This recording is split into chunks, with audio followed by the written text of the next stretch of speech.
सारे व्रत, हमारे यहाँ व्रत भी बहुत तरह के हैं। चांद्रायण व्रत है, कक्षक व्रत है, फिर तिथियों के व्रत हैं, वारों के व्रत हैं, योगों के व्रत हैं, पर्वों के व्रत हैं, त्योहार, कितने व्रत हैं। यदि कोई सारे व्रत करे तो प्रतिदिन ही व्रत है कि नहीं है। तो हम इतने व्रत नहीं कर सकते, पर क्या करें, बोले पार्थिव शिवलिंग का अर्चन कर लें तो सारे व्रत हमारे संपन्न हो जाएंगे। पार्थिव शिवलिंग की पूजा से ही सारे व्रत परिपूर्ण हो जाएंगे। एकता सर्वदानानि व्रतानि विविधानि च तीर्थानि नियमायज्ञः लिंगार्चा चैकता स्मृतः। बिना किसी संशय के मन में कोई संदेह ना रहे कि पूजा से फल मिलेगा कि नहीं, कुछ होगा कि नहीं, खूब श्रद्धावंत होकर के नित्य पार्थिव शिवलिंग का पूजन करे तो भैया कोई भी वस्तु दुर्लभ नहीं रह जाएगी। बड़े से बड़ी कामना पार्थिव शिवलिंग की पूजा से पूर्ण हो जाती है। अब पार्थिव शिवलिंग बनाने के लिए मिट्टी कहां से लाएं, तो उसके लिए कहा गया है कि किसी नदी से मिट्टी लाना चाहिए। पवित्र नदी हो, उस पवित्र नदी के तट से पहले कुछ मिट्टी हटा दें, नीचे से शुद्ध मिट्टी का ग्रहण करना चाहिए। नदी ना हो तो तालाब के तट की मिट्टी लें अथवा कुएं की मिट्टी लें, किसी जलाशय की मिट्टी लें, पर मिट्टी जो लें वो बड़ी शुद्ध होना चाहिए। फिर जहां से मिट्टी लेना है वहां ऊपर कम से कम हाथ भर की मिट्टी हटा देना चाहिए, अशुद्धि का उसमें अंश हो सकता है। आप मिट्टी निकाल रहे हैं शिवलिंग बनाने के लिए, मिट्टी खनन करते समय हड्डी निकल आए तो फिर उस स्थान से मिट्टी नहीं लेना चाहिए। पन्नी निकल आए, प्लास्टिक निकल आए, बाल निकल आए, कांच निकल आए, तो ऐसे स्थान से मिट्टी नहीं लेना चाहिए, वहां अशुद्धि होने की संभावना है। फिर जब मिट्टी घर लेकर आए तो क्या करें, उस मिट्टी को सबसे पहले गंगा जल से प्रोक्षित करें। गंगा जल से प्रोक्षित करने के बाद नमः शिवाय इस पंचाक्षर मंत्र से उसमें थोड़ा दूध डालें, नमः शिवाय इस पंचाक्षर मंत्र से थोड़ा घृत डालें, शहद डालें, थोड़ा गंगाजल डालें, और उसके बाद शिवलिंग का गठन करें। बढ़िया मिट्टी को सान लें, उसमें कंकड़ नहीं होना चाहिए, पत्थर नहीं होना चाहिए, कंकड़ पत्थर और किसी प्रकार का तंतु आदि नहीं होना चाहिए, वो अलग कर दें। फिर बढ़िया उसको गठन करें। ध्यान देने की बात यह है कि शिवलिंग बनाते समय शिवलिंग और जिलहरी अलग अलग नहीं बनानी चाहिए। प्रायः लोग शिवलिंग बनाने में क्या करते हैं, पहले जिलहरी बना के रख देते हैं, फिर शिवलिंग बना के ऊपर से रख देते हैं, पर यह विधान शास्त्रीय विधान नहीं है। क्या करना चाहिए, बोले एक ही साथ जो है शिवलिंग और जिलहरी एक साथ बनानी चाहिए, अलग अलग नहीं होना चाहिए। अच्छे शिवलिंग वही माने जाते हैं जो जुड़े हों। यदि आप नर्मदेश्वर शिवलिंग लाए हैं तो वो तो अलग ही रहेंगे, तो क्या करें, बोले उनको जोड़ देना चाहिए, अलग ना रहें। कई मंदिरों में आपने देखा होगा शिवलिंग हिलते रहते हैं या अलग हो जाते हैं। हमारे हम लोगों ने प्रतिष्ठा करी तो वो एक बार हिल गए थे ना, अलग हो गए, फिर हम लोगों ने उसको बढ़िया से सेट करवा दिया। तो शिवलिंग जो है वो यदि अलग से भी रखे गए हैं नर्मदेश्वर आदि, तो जिलहरी के साथ उनको ठीक तरीके से जो है प्रतिष्ठित कर देना चाहिए, चिपका देना चाहिए, अलग ना रहे। पार्वती का स्वरूप जिलहरी है और शिव जी का स्वरूप शिवलिंग है। शिवलिंग अकेला नहीं बनाना चाहिए, मिट्टी के शिवलिंग बनाएं तो अकेले शिवलिंग ना बनाएं, उनके गण साथ में जरूर बनाएं। नंदी जी बनाएं, शिव गण बनाएं, गणेश जी पार्वती जी बनाएं।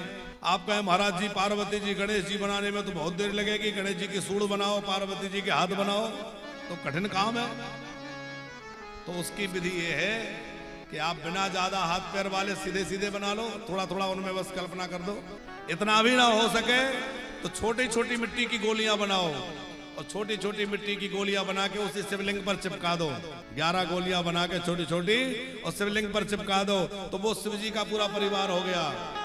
कार्तिकेय जी, गणेश जी, नंदी जी, वीरभद्र जी, कुबेर जी, ये सब भगवान शंकर के गण, नंदी जी, भृंगी जी, श्रृंगी जी, सब हो गए। उन सब का अलग अलग पूजन करो। फिर नाग देवता भगवान शंकर के साथ होना चाहिए, तो नाग भी बनाना चाहिए। साथ में रुद्र, जो रुद्री बनती है, रुद्री समझते हैं आप लोग, छोटे छोटे शिवलिंग बना के चिपका देते हैं हम लोग, रुद्री बनती है ना, किशनलाल जी याद है, छोटे छोटे छोटे छोटे शिवलिंग बना करके ऐसे रख देते हैं खूब सारे, वो रुद्री जरूर बनाना चाहिए। ज्यादा ना हो तो 11 रुद्रियां जरूर बनाए। शिवलिंग बनाया और चारों तरफ जैसे गोल गोल उनके 11 रुद्रियां लगा दी और 11 छोटे छोटी बिंदी बना के शंकर जी पे चिपका दी, तो वो पूरा परिवार सांगो पांग हो गया। फिर जो है शिवलिंग का जब गठन हो जाए नमः शिवाय बोलते हुए, तो उसमें विधि पूर्वक भगवान शंकर की प्रतिष्ठा करे, आवाहन करे, आसन प्रदान करे, फिर उनके चरण धुलाए, फिर उनके हाथ धुलाए, फिर उनके पैर धुलाए, और फिर उनको बढ़िया गंगा जल से, शुद्ध जल से, दूध दही घृत शर्करा आदि से स्नान कराए, और स्नान कराने के बाद बढ़िया उनको शुद्ध जल से स्नान करा के वस्त्र धारण कराएं, उपवस्त्र धारण कराएं, यज्ञोपवीत धारण कराएं, फिर गंध अक्षत पुष्प धूप दीप नैवेद्य आदि अर्पित करें। उसके बाद बिल्वपत्र अर्पित करे, विविध पुष्प अर्पित करे। भोले बाबा कहते भैया जो फूल किसी को ना चढ़े वो मेरे पास ले आओ। अरे आक धतूरे का फूल कौन कौन पसंद करता है? और भोले बाबा को बहुत प्रिय है। कनेर का पुष्प भगवान शंकर को बड़ा प्रिय है। उसमें भी कहीं पीला कनेर मिल जाए तो भोले बाबा गदगद हो जाते हैं पीला कनेर देख के, इसलिए पीले कनेर का पुष्प भोले बाबा को चढ़ाओ। भोले बाबा को गुलाब का पुष्प, कमल का पुष्प भी खूब प्रिय है, वो चढ़ाओ।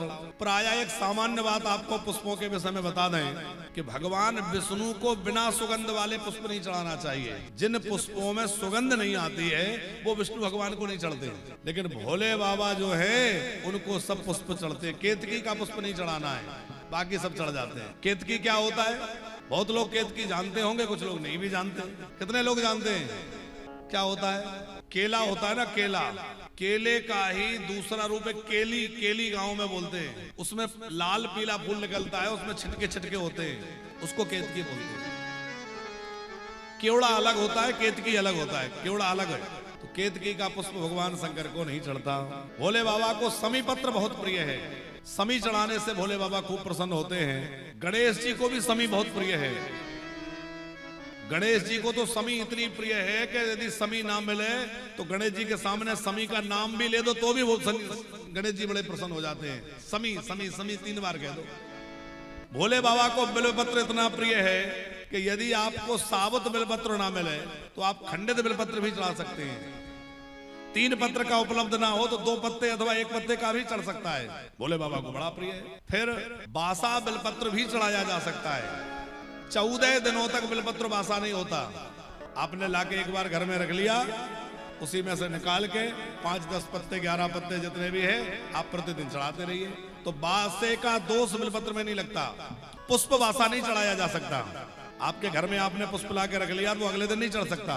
आजकल कई लोग क्या करते हैं, पुष्प जल्दी मिलता नहीं तो ज्यादा ला के फ्रिज में रख लिया, फिर उसी में से थोड़ा निकाल के चढ़ा दिया, उसमें बासे का दोष हो जाता है, वो ग्राह्य नहीं है। तो पुष्प जो है, अब आप कहेंगे वो माली के घर तो 3-3 दिन रखे रहते हैं। माली के घर में रखे पुष्पों में दोष नहीं लगता, लेकिन हमारे घर आने के बाद उसमें बासे का दोष हो जाता है।